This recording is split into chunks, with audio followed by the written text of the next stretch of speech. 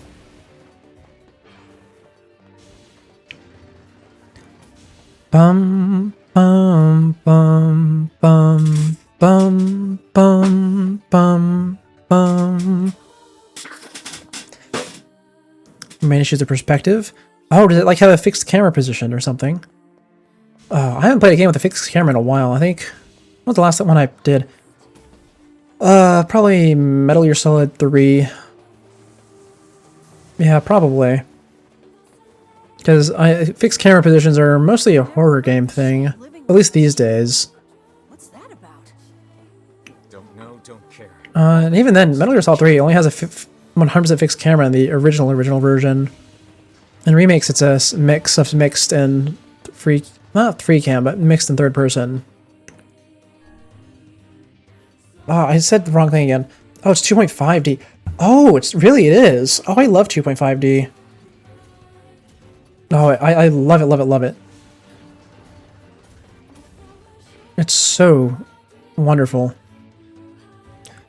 It seems we have found right. Are you mad? Beats going I was actually gushing over that a little bit during the Deltarune streams, because Chapter 5 uses 2.5D. I'm not going to spoil anything, because I don't know if you've finished it yet. Yeah, they have some 2.5D, and it's so good.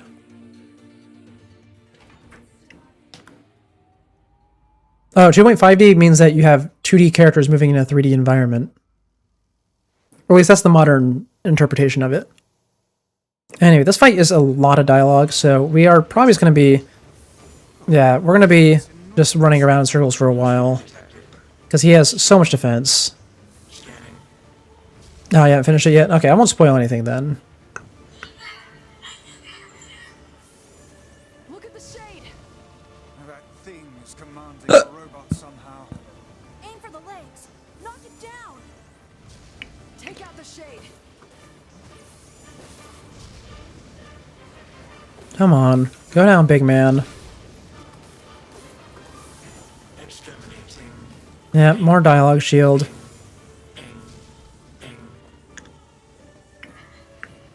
I can't wait for the next playthrough where I can just spam all my consumable items. It's not going to do too much because the dialogue shield is really strong, but... Oh, okay. Okay, it's a 3D game with a fixed camera then. Yeah. There's a lot of horror games that are like that. Which game was it that originally had that? Actually, I used to know this because it's like a bit of a game trivia. But when 3D technology was first coming around to video games, there was a game that had a fixed camera in every room for rendering purposes, and then it ended up being really, really effective for horror, like for helping the horror in the game, because it was a horror game, and so a lot of games sort of emulating that. And it's just sort of a staple now. Anyway, skip that. Transform. Oh, BB is dead. Oh, okay. I didn't even realize the second the dialogue shield came down, I actually killed it. So I just had to sit here now and hold shoot. No, I can't shoot him while he's up there, though. Did I take no damage from that just now? I did. Why am I not taking damage? Is it because the fight's already technically over? It might be. Oh, can I actually just stand here? This game has such weird behavior whenever you are dealing more damage than it expects you to. Which is weird because it should be expecting you to deal this much damage at this point. I am, like, really deep into the game. Anyway, attack the little one.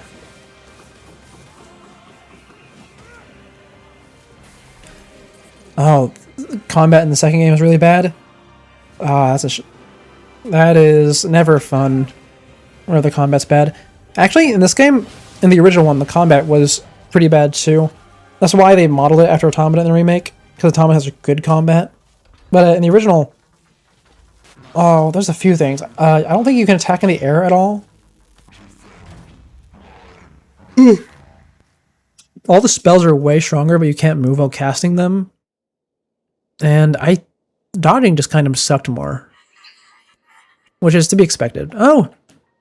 Hey, Derek's. Welcome in. I know, this robot is great. The robot is actually my favorite character in the game. And it's not even because it's, you know, like, an especially interesting character in-game. It's just because it shows up in the Flames of Prometheus side story as the protagonist. And it's really good there. Or, I mean, the story is really good. I guess as a character, it's still very interesting. But, like, the story is just so good. I love that one. It was the first story time we did here. And I might actually just do it again just for fun at the end. Anyway, look at that. We completed another section. We only have, let's see, Airy, Facade, and Seafront left. We've gotten through halfway through playthrough C pretty much. I mean, I guess Shadowlord's Castle takes a while, but I don't know. We sort of mashed through Shadowlord's Castle because I hate the whole thing. Not the whole thing, I'm sorry. I hate the boar section, and the boar section, unfortunately, is most of it. Anyway, master the dialogue, master the dialogue. This is our third time hearing it. I will say, though, I don't know how, like, awake I'm going to be by the end of this. Here's the thing. I want to be fully cognizant for the final ending. Because the final ending is actually going to be new, interesting stuff. And I want to talk about it. So we might not do... Or rather, we probably are not going to do that last ending today. It is very likely that we will simply not do it. Because I am probably going to be breaking down by that point. Because I'm already starting to feel the tiredness. Which is unfortunate, but, you know, body wants what the body wants. Anyways, up here. And Popola and Devil are going to tell me to go to Seafront.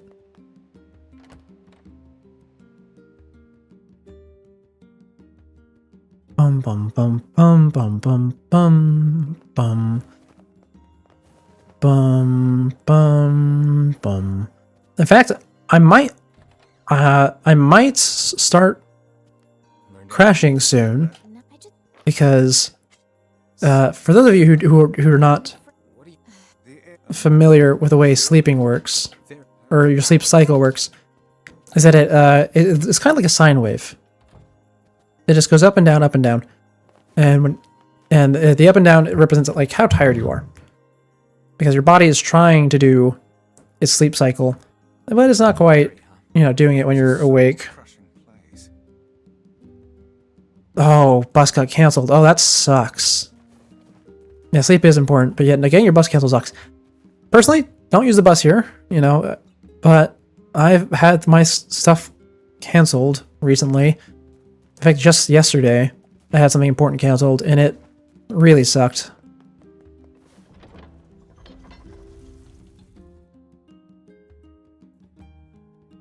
Oh, I suppose it wasn't canceled. It was more postponed, but still.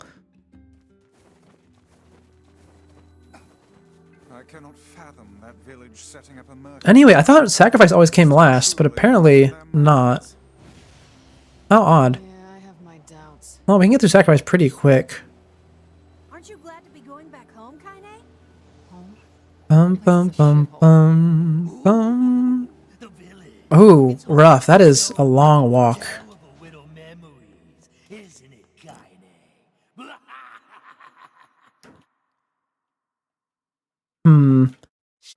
I know, I know. Mash through the dialogue, mash through the dialogue. Let's do more weapon stories. Because at this point, the weapon stories are the only thing we have to entertain ourselves with before I either... I don't know what we do. But it's weapon story time. And let's do... I don't know, what do we have that... Like, do we have any other weapon sets left? I think we should. Fool. Are the fool weapons a set? Oh, we do. Okay, we'll do the fool weapons next. We'll do the fool weapons next.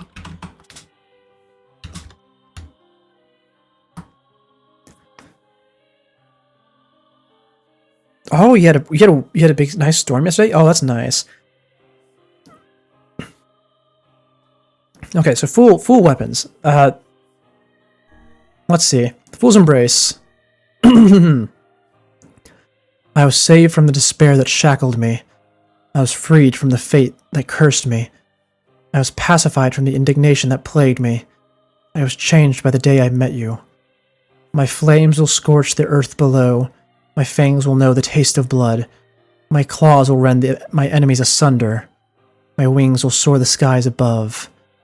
If your eyes are to be robbed of their light, if your skin is to be stained with blood, if your sword is too heavy a burden, if your lips can no longer produce speech, even if this body is snuffed out, even if these words are stolen, until our contract is complete, until the moment this warmth is lost.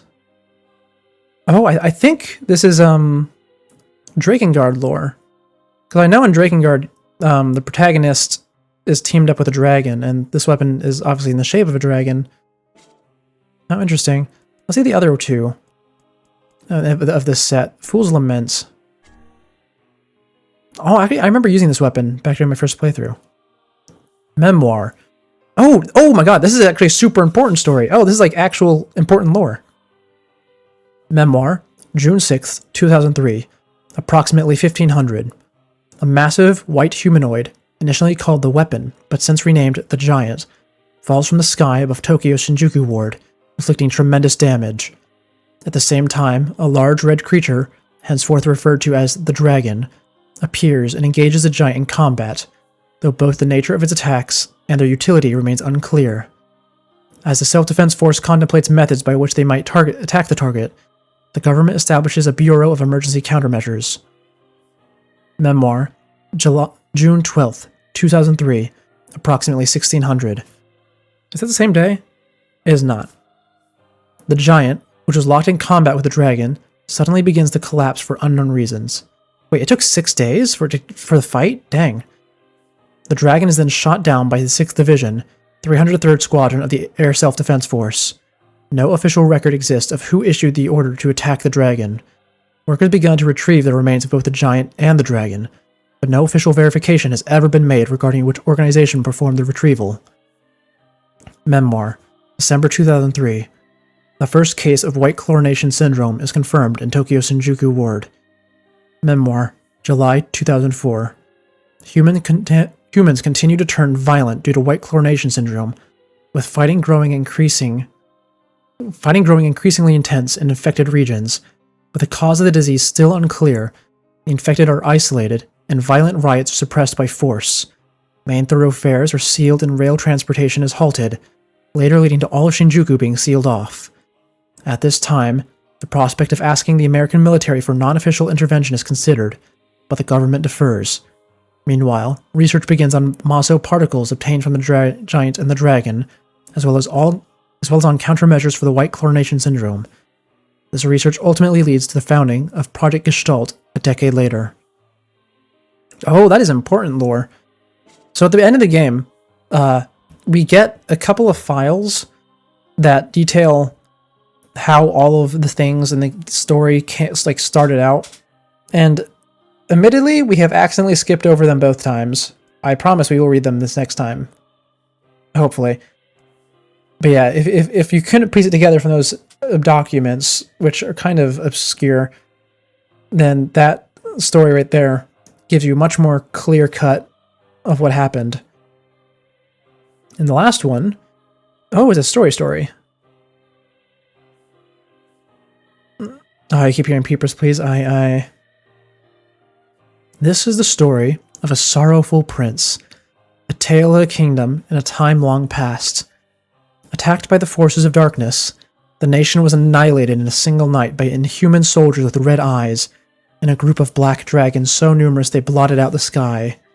Having infiltrated the king's castle, the black dragons visited upon the king and queen a most horrible fate. It is said that their stomachs were torn open by the black dragon's mighty claws, and the very floor they stood upon became a sea of blood. The prince and princess, though racked with sorrow, escaped to live another day. The prince, spurred by the shock of witnessing his parents' tragic end, became consumed by a desire to exact vengeance. This is the story of a terrifying prince, a history of conflict in the long ago. Obsessed with laying low his hated enemies, the prince indulges in his vengeance day after day after day. Even when faced with foes who take heel, he chases them down and tears them apart from groin to gullet. The carnage is so horrific, his fellow soldiers whisper tales of how they saw him mutilating bodies that are already long dead. Perhaps because no commander can control him, the prince is sent to even harsher battle. This is the story of a fooled prince, the whereabouts of fate in the long ago. The prince's next battleground is a castle that guards a goddess. He lays waste to all before him, hacking arms, cleaving legs, rending stomachs, gouging eyes, separating heads from shoulders. But soon, the injured prince can no longer tell the difference between the blood that rains down and that which comes from his own wounds, and collapses in a heap. As he writhes in pain, coughing up gouts of hot blood, he lifts his gaze and sees a hated dragon standing before him. This is the story of a mad prince, a meeting with a dragon in the long ago. An injured red dragon stands before the prince, and though it is a different color than the beast that killed his parents, he feels the need to avenge himself upon it regardless. But as he raises his sword, the dragon says, "In exchange for both our souls, human, I will save your life and grant you power." After some thought, the prince makes the pact. It matters not to him what he might lose in the deal, or that it involves a dragon. All he cares about is that he can continue swinging his blade. So he swings and swings and swings, and with each blow, his heart fills with the desire as black as the deepest night. Ooh, okay, so something to note about this little trio of weapons we just did is that these are the weapons you get from doing the DLC. And they are also, to my knowledge, weapons that come straight from Drakengard, which is actually the case for quite a few of the weapons. But seeing as how that previous one was a very explicit telling of how Drakengard crossed over into our world, or at least into Nier world, this one seems to be a story of the origins of Drakengard 1. Because I know in Drakengard 1, you play as a really edgy character, and you're teamed up with a red dragon. The same red dragon that gets blown up in the other story. So I assume that is a very explicit telling of the origin there. And what was this? Which one was this one? Oh, this is from the perspective of the dragon. And it's packed with the prince. I see. Really interesting stuff. I like these stories a lot. Also, oh my god. I just realized this weapon actually is overpowered. Yeah, that's 836 damage. The highest damage in this game is 999. And even though this is a bit less than that, it's on a spear, which attacks stupid fast. Yeah, no wonder I've been doing so much damage. They really let you go all out. Anyways. Next up, the Aerie. I think the Aerie will probably be the last thing we do for the day. Because I said today's stream will probably be like 5 hours. I think I'm fine with 4 hours, probably 20 minutes. Because my throat is starting to give out, unfortunately. and I don't think I can keep talking for much longer before I lose my voice, which is not something I'm interested in doing. I've done that. I've lost my voice before, both due to illness and due to streaming, and also due to streaming while having illness. And it's usually not great, because as fun as it can be to stream with a really, really deep voice, because that's what happens when I lose my voice, it does not feel good. It feels very painful, actually.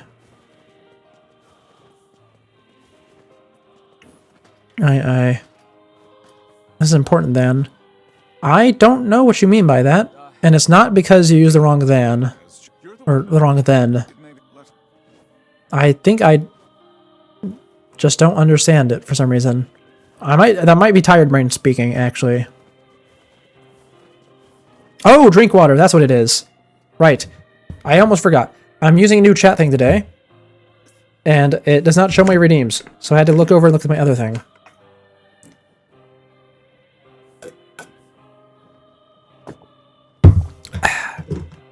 There we go. Yes, I will call it your grammar. Anyways.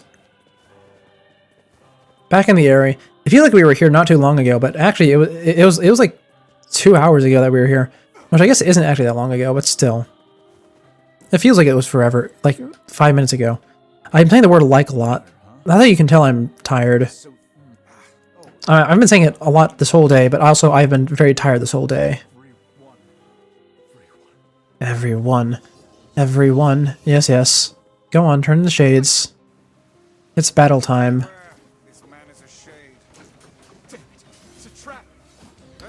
You know, hold on. I don't actually have to use the, oh my god, this sword actually does 999 damage. Well, I guess we'll use this. Is that more than Iron Will? It is, by a significant amount. Now, let's use the big sword, because it'll break through their shield, which is what matters to me.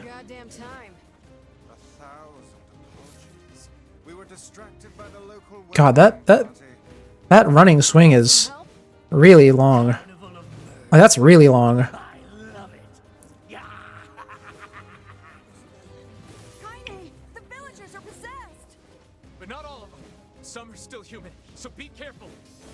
I love the big swords, though. The big swords are so much fun to use. There we go. Oh, I can one-shot all the enemies. It's so nice.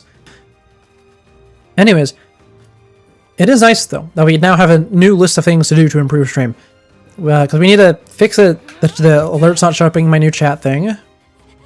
We need to fix the sound alerts, because it turns out those are broken still. Which, I don't know why they're broken still. I thought I fixed them. Oh, there's something else, too. I forgot what it was, but I'll probably remember in the morning. Because I am most likely free tomorrow. I mean, there is one thing that I might be called to do. But I should be home all day. In fact, because I'm home all day, I might actually do a daytime stream. I'm not sure, though. I do have things I want to work on. Oh, right. I thought I had to talk to Kaine. Wait. Oh my god, I just dropped off the edge. I was not paying attention. My bad. You know, a note-taking emote would not be a bad one. You know, at this point, my list of emote ideas has actually grown larger than my list of emote slots I have.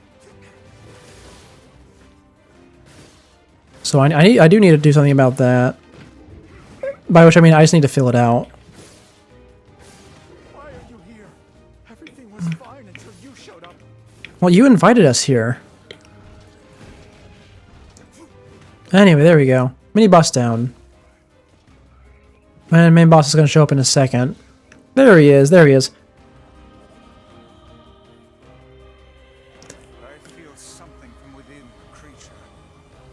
And just like last time, it is going to die really, really quick. And we just had to stand here and kind of do nothing. Because this one has a hard cap on the HP it can lose per cycle. And there it is. We can no longer hurt it. We just had to wait now for it to, you know, die. Or not die, but stop shooting. Yeah, but I can't hurt it. Death damage, maybe death of your streak. Maybe. But you know, Twitch does let you go back and watch the VOD if as long as you catch it before the next actual stream. Personally, I have a few streaks that I try to maintain. Because I don't actually like watch too many streamers consistently, at least. Usually I just have like someone on in the background while I'm like just listening to them while I'm doing various things around the day. But I have a few that have gotten really high. So the way I make sure I don't miss those is I just leave my PC on sleep mode with the monitor turned off and it's on mute. And I just leave it on their Twitch page. That way it automatically tunes into their stream once it starts.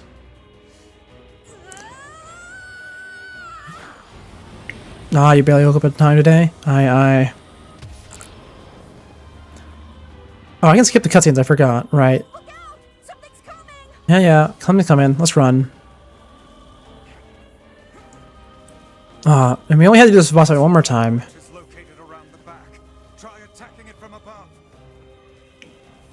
I'm going to assume you're saying that my method of maintaining my streaks is smart. Because I feel very smart about that.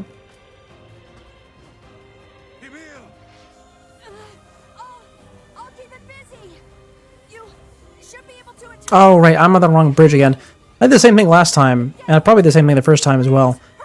Yeah, that's not even a tired brain thing, that's just me not knowing how to navigate the area proper. Oh, well, bless you. I hope you didn't hurt yourself too bad.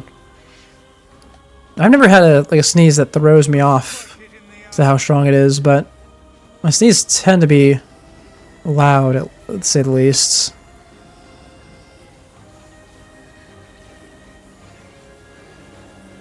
And let's see.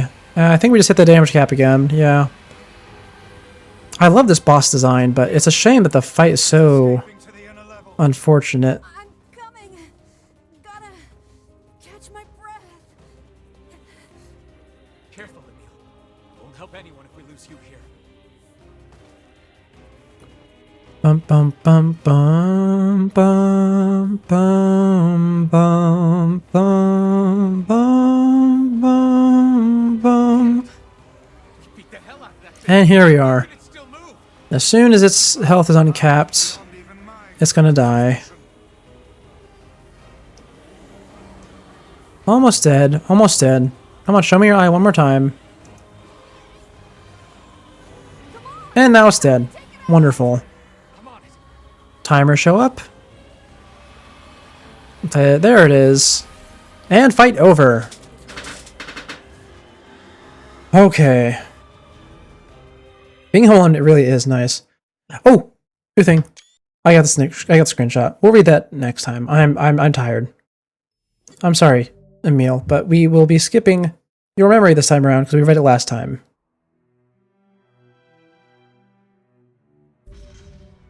New fragment obtained. Wonderful.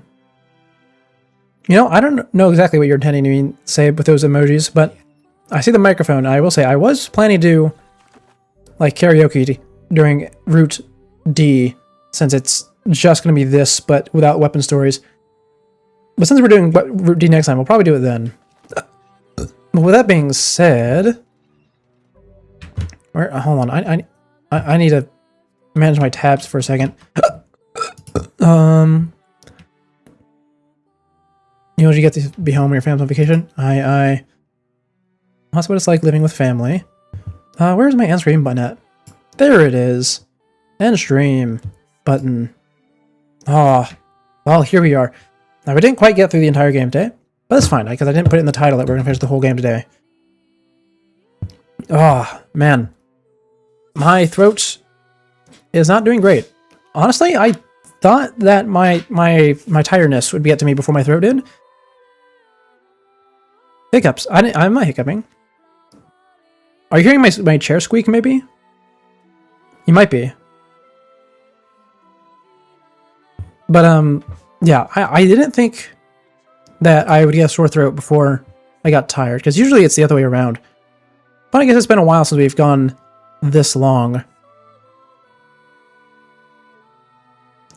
So, it might have been my chair. My chair is very squeaky.